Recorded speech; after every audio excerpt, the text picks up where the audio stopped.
તો જામનગરમાં મહાનગરપાલિકાને 1854 કરોડના બજેટની મંજૂરી મળી છે। જામનગર મનપાના બજેટની મંજૂરી મળી છે। સ્ટે કમિટી અધ્યક્ષ નિલેશ કગથરા દ્વારા મેયર સમક્ષ આ બજેટ રજૂ કરવામાં આવ્યું હતું।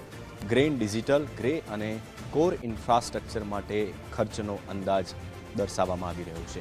355 કરોડ રૂપિયામાં રોડ, બ્રિજ અને ટ્રાન્સપોર્ટનો અંદાજ છે અને 140 કરોડ વોટર શાખા માટે, 183 કરોડ ભૂગર્ભ ગટર માટે વાપરવાનો અંદાજ છે। 1354 કરોડના સિટી લોજિસ્ટિક પ્લાનનો પણ અંદાજ મૂકવામાં આવ્યો છે। તેમાં જામનગર મહાનગરપાલિકાનું અંદાજપત્ર તેમજ નગર પ્રાથમિક શિક્ષણ સમિતિનું અંદાજપત્ર અને VM Mehta municipal arts and commerce કોલેજનું અંદાજપત્ર રજૂ કરવામાં આવ્યું હતું, જે બહુમતીથી મંજૂર કરવામાં આવ્યું છે। સ્ટેન્ડિંગ કમિટી ઠરાવ નંબર 1641, 1645, 1646ની ભલામણ અન્વયે આજરોજ મળેલ સામાન્ય સભામાં 2025-26નું રિવાઇઝ અને 2026-27નું મહાનગરપાલિકાનું બજેટ મંજૂર કરવામાં આવેલ છે।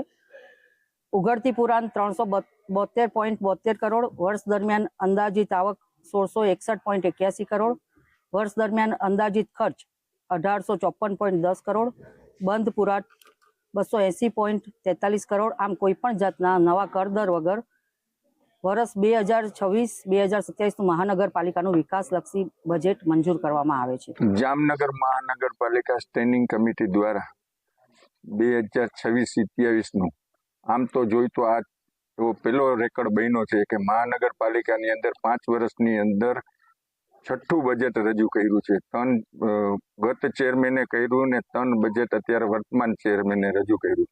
જામનગરની પબ્લિકને એવી અપેક્ષા હોય કે મારું નગર સુંદર નગર, ને ક્યાંક પ્રયત્નો થતા હોય, સત્તા પક્ષથી થતા હોય, વિપક્ષથી પણ સૂચનો આવતા હોય ને એને આવકારી લઈ તો પછી આપણું જામનગર શહેર દિવસે ને દિવસે રળિયામણું થતું જાય। જ્યારે એક ગૌરવની વાત કહેવાય ને સારી વાત કહેવાય। જો કે અમે વિપક્ષે ઘણીવાર કીધું છે કે જે સારું હશે, સારો નિર્ણય લીધો હશે તો એને અમે સન્માન આપશી,